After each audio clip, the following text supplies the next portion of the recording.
Throughout the western half of Australia, habitats vary, from rich verdant forest to scorching hot desert mallee scrub. In all of these areas lives one of Australia's hardiest parrots, the Australian ringneck.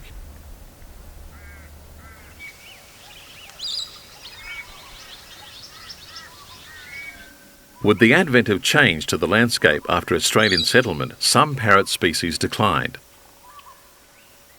Not so the resilient ringneck. These hardy little parrots feed on a wide variety of seeds and plants. Throughout their range, they sport a variety of plumages. Some are extremely pale, but most have bright lemon yellow bellies and black foreheads.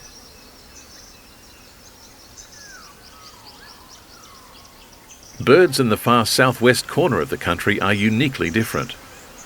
They have lime green breasts and red forehead bands.